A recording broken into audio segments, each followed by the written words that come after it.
Hello students, आपका अपने channel पर स्वागत है। हम पढ़ रहे हैं टारगेट सीयूटी एग्ज़ाम और आज का चैप्टर है हमारा अंतर्राष्ट्रीय संगठन भाग 2।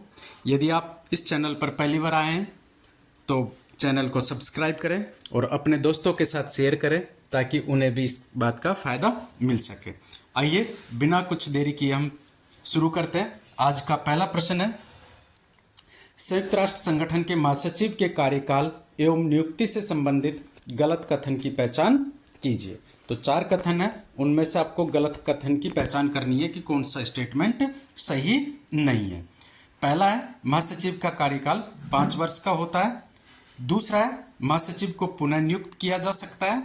ऑप्शन सी, महासचिव का कार्यकाल केवल एक बार के लिए होता है। और ऑप्शन डी, महासचिव की नियुक्ति संयुक्त राष्ट्र महासभा के द्वारा की जाती है। तो इनमें से 3 स्टेटमेंट या 3 कथन सही है और एक गलत है। तो हम देखते हैं गलत कथन कौन सा है।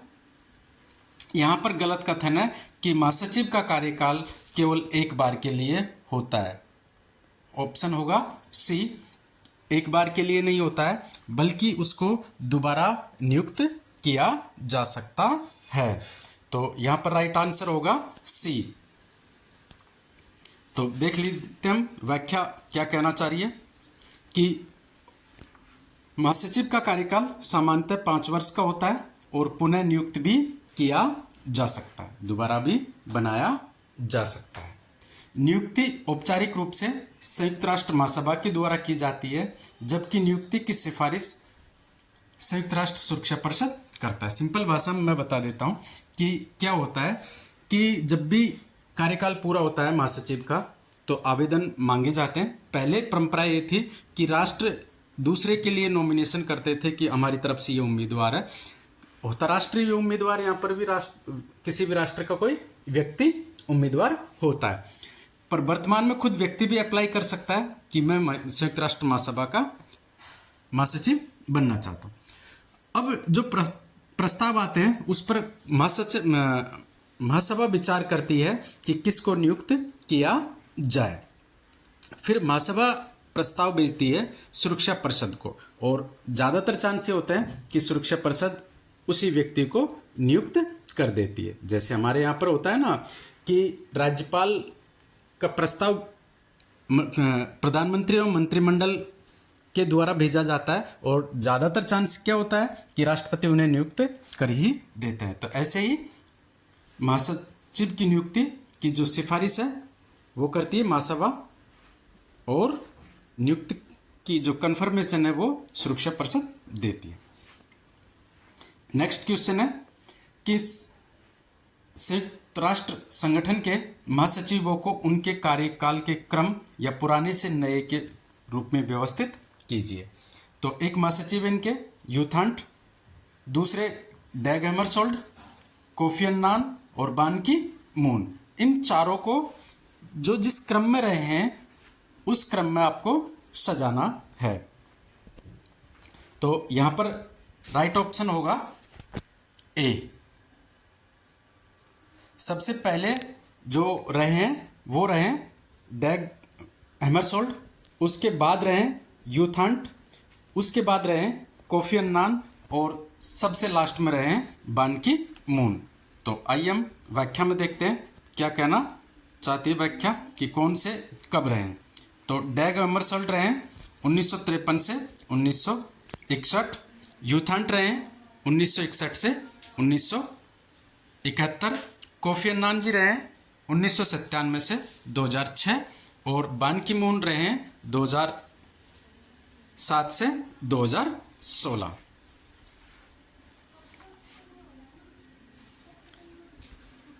नेक्स्ट क्वेश्चन है, 1991 के बाद विश्व राजनीति में आए परिवर्तनों के संबंध में निम्नलिखित कथनों पर विचार कीजिए। क्या कुछ स्टेटमेंट है उन्हें चेक करना है कि सोवियत संघ का विघटन के बाद शीत युद्ध समाप्त हो गया। तो पहला स्टेटमेंट है कि सोवियत संघ के विघटन के बाद शीत युद्ध समाप्त हो गया। ऑप्शन स्टेटमेंट 2 है, विश्व राजनीति में एक ध्रुवीय व्यवस्था स्थापित हुई जिसमें संयुक्त राज्य अमेरिका का प्रभुत्व बढ़ा। ऑप्शन 3 है गुटनिरपेक्ष आंदोलन नेम का महत्व पूरी तरह समाप्त हो गया। और स्टेटमेंट 4 है वैश्वीकरण और उदारीकरण की प्रक्रिया तेज हुई है।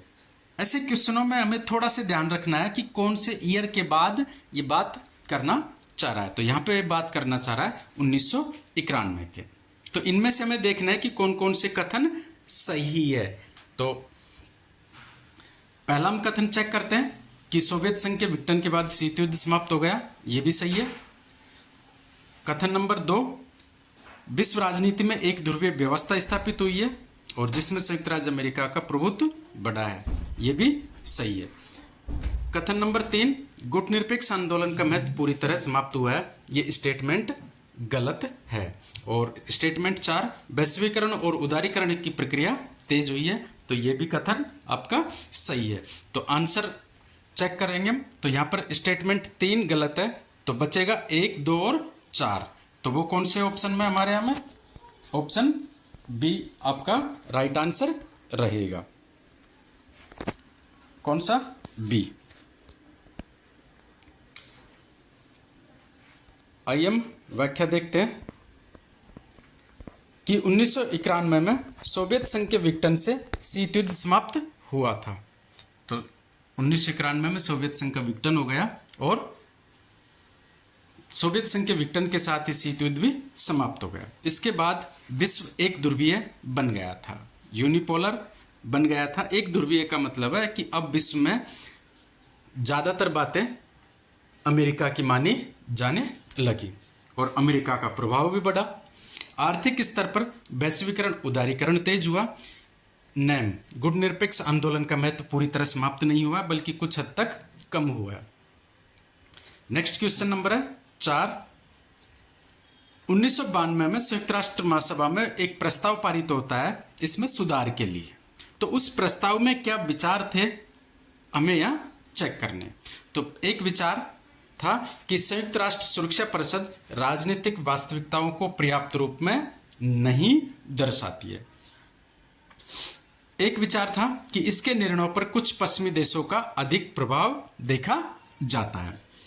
एक स्टेटमेंट था सुरक्षा परिषद में सभी देशों को समान प्रतिनिधित्व प्राप्त नहीं होता है। यदि आप एनसीईआरटी की बुक देखोगे तो वहां पर स्पष्ट लिखा है कि 1992 में जो प्रपोजल आया था सुधार के लिए उसमें ये नाराजगी दिखाई गई थी संयुक्त राष्ट्र महासभा के द्वारा और ये प्रस्ताव पास भी हुआ था। और उसमें ये 3 स्टेटमेंट दिए गए कि ये सुरक्षा परिषद में राजनीतिक वास्तविकताओं का पर्याप्त रूप से नुमाइंदगी नहीं करता है, इसके निर्णयों पर पश्चिमी देशों का प्रभाव अधिक है और सुरक्षा परिषद में सभी देशों का समान प्रतिनिधित्व प्राप्त नहीं है। तो कौन कौन से कथन सही है इसमें? 1, 2, 3 तीनों ही कथन सही है। तो हमारा राइट आंसर हो जाएगा डी। ठीक है जी। आइए हम व्याख्या देखते हैं कि वर्ष 1992 में संयुक्त राष्ट्र सुरक्षा परिषद में सुधार हेतु संयुक्त राष्ट्र महासभा ने एक प्रस्ताव स्वीकृत हुआ। प्रस्ताव में 3 मुख्य शिकायतों का जिक्र था। सुरक्षा परिषद अब राजनीतिक वास्तविकताओं की नुमाइंदगी नहीं करती, इसके फैसलों पर पश्चिमी मूल्यों और हितों की छाप होती है और इन फैसलों पर चंद देशों का दबदबा होता है। मतलब कुछ देश हैं, जैसे 193 देश है यूएनओ के, लेकिन इसके जो फैसले होते हैं उन पर 4-5 देशों का ही प्रभाव ज़्यादा रहता है और सुरक्षा परिषद में बराबर का प्रतिनिधित्व नहीं है। आपको कमेंट में ये बताना है कि सुरक्षा परिषद में जो स्थायी सदस्य है, कुछ ऐसे महाद्वीप है जिनसे कोई भी स्थायी सदस्य नहीं है। तो ऐसे कौन कौन से महाद्वीप है जिनसे सुरक्षा परिषद में स्थायी सदस्य नहीं है?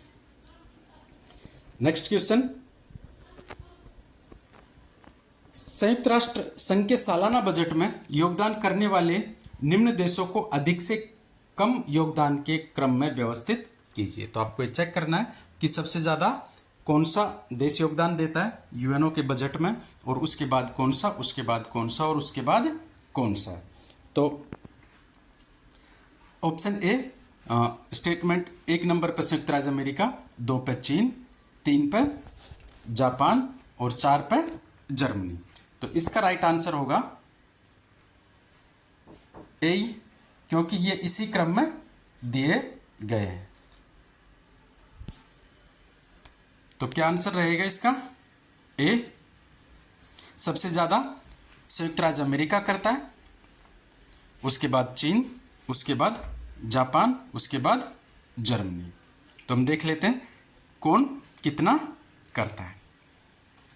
संयुक्त राष्ट्र के नियमित बजट में योगदान का निर्धारण देशों की उनकी खुद की जीडीपी क्या है या उनकी आर्थिक क्षमता क्या है, इस आधार पर होता है। तो संयुक्त राज्य अमेरिका सबसे अधिक करता है 22% के आसपास। जितना यूएनओ को टोटल पैसा मिलता है, मान लो 100 रुपये मिलते हैं यूएनओ को अपने खर्चे के लिए, तो 22 रुपये कहाँ से मिलते हैं? अमेरिका से मिलते हैं। दूसरे पर चीन है लगभग 15% के आसपास, तीसरे पर जापान है 8 से 9% के आसपास, और चौथे पे है जर्मनी 6% के आसपास। आप पढ़ते हुए ध्यान रखें कि आपको सर्च करना है कि भारत का योगदान कितना है। कमेंट बॉक्स में बताइए कि भारत का योगदान यूएनओ के बजट में कितना है। नेक्स्ट क्वेश्चन, भारत निम्नलिखित में से किन आधारों पर संयुक्त राष्ट्र सुरक्षा परिषद में स्थायी सदस्यता की मांग करता है? तो भारत की एक मांग रहती है कि भारत को भी स्थायी सदस्यता मिलनी चाहिए। उसके कौन कौन से दावे हैं जिनके आधार पर भारत मांग करता है? पहला है बड़ी जनसंख्या और विश्व का सबसे बड़ा लोकतंत्र। दूसरा, संयुक्त राष्ट्र शांति अभियानों में सक्रिय योगदान। तीसरा है आर्थिक और सामरिक शक्ति में वृद्धि। और चौथा है परमाणु अप्रसार संधि या एनपीटी पर हस्ताक्षर। तो इनमें से हमें कौन कौन से आधार पर हम मांग करते हैं, वहाँ पर जब एनसीईआरटी बुक पढ़ोगे तो उसमें स्पष्ट दिया है कि भारत वर्तमान समय में सबसे बड़ा जनसंख्या वाला देश है और सबसे बड़ा लोकतंत्र भी है। भारत का संयुक्त राष्ट्र शांति अभियानों में भी सक्रिय योगदान रहा है और आर्थिक और सामरिक शक्ति भी बढ़ी है। लेकिन भारत ने अभी एनपीटी पर साइन नहीं किए और ना ही हम इस बात का जिक्र करते हैं कि हम एनपीटी पर साइन करेंगे या नहीं करेंगे, इसका कोई वहाँ से संबंध नहीं है। तो आपके राइट आंसर होंगे, स्टेटमेंट होंगे 1, 2, 3। तो आंसर हो जाएगा ए 1, 2, 3। तो राइट आंसर होगा 1, 2, 3।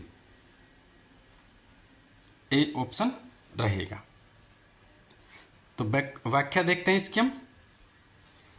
भारत अपनी दावेदारी इन प्रमुख आधारों पर रखता है। जनसंख्या व लोकतंत्र, दुनिया का सबसे बड़ा लोकतंत्र है। शांति मिशन योगदान, संयुक्त राष्ट्र शांति स्थापना मिशन में प्रमुख भूमिका है इसकी। आर्थिक एवं सामरिक शक्ति, तेजी से उभरती हुई वैश्विक शक्ति है। तो इन्हीं आधारों पर हम मांग करते हैं। लेकिन परमाणु अप्रसार संधि पर भारत ने हस्ताक्षर नहीं किए, इसलिए हम यह आधार नहीं माना जाता।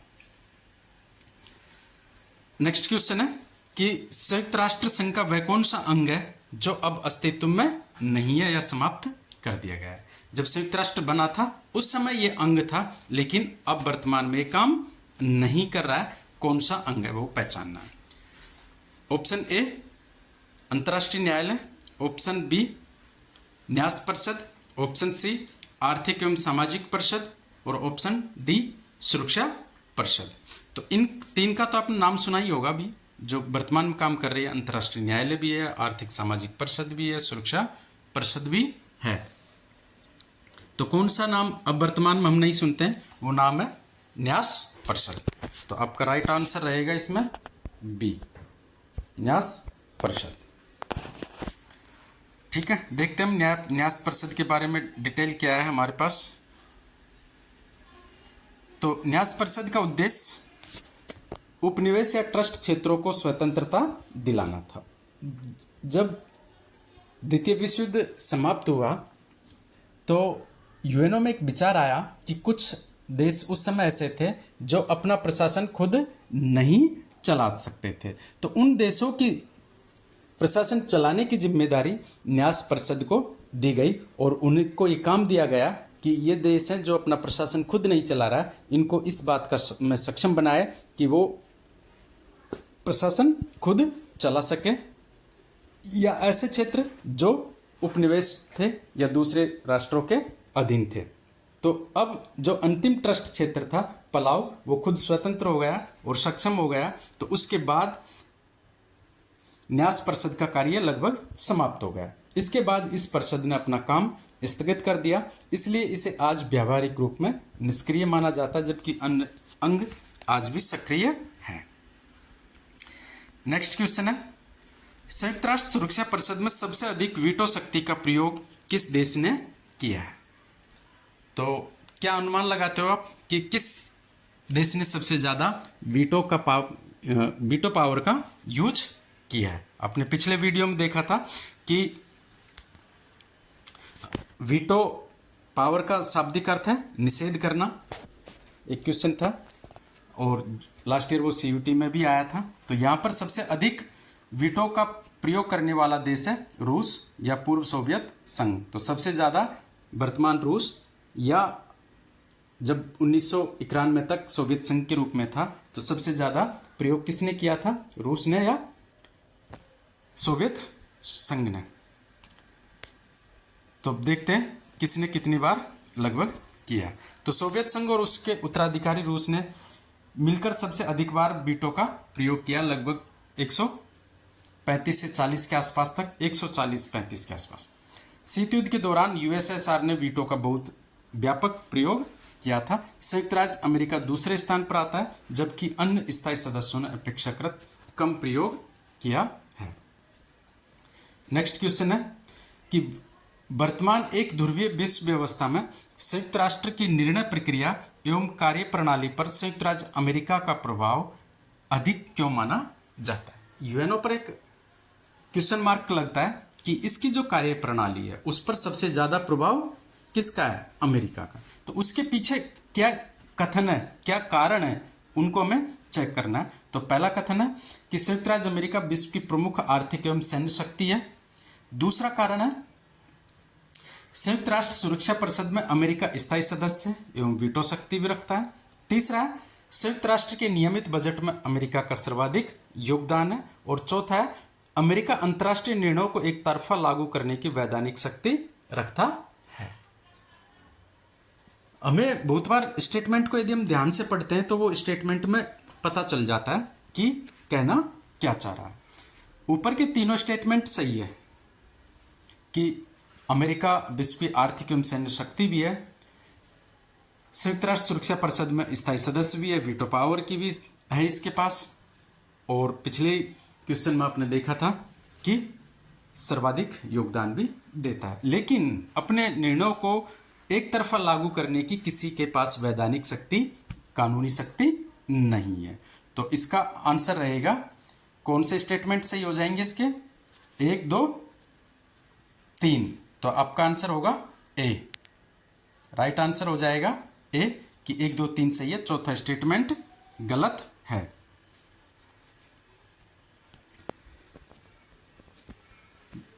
व्याख्या देखते हैं कि संयुक्त राज्य अमेरिका की आर्थिक एवं सैन्य क्षमता उसे वैश्विक राजनीति में प्रभावशाली बनाती है। संयुक्त राष्ट्र सुरक्षा परिषद में स्थायी सदस्यता और वीटो शक्ति निर्णयों को प्रभावित करने की क्षमता देती है। संयुक्त राष्ट्र के बजट में सबसे अधिक योगदान संयुक्त राज्य अमेरिका का ही रहता है, तो इससे संस्थागत प्रभाव भी बढ़ता है। जबकि कोई भी देश अमेरिका से संयुक्त राष्ट्र संघ के निर्णयों को एक तरफा वैधानिक रूप से लागू नहीं कर सकता है। एक और कारण माना जाता है कि संयुक्त राष्ट्र संघ के जो अधिकांश ऑफिस हैं वो अमेरिका में और इसके अधिकांश कर्मचारी है वो भी अमेरिकन है। तो इस वजह से भी संयुक्त राष्ट्र संघ पर ज़्यादा प्रभाव रहता है इसके निर्णयों पर। आज का लास्ट क्वेश्चन देखते हैं हम।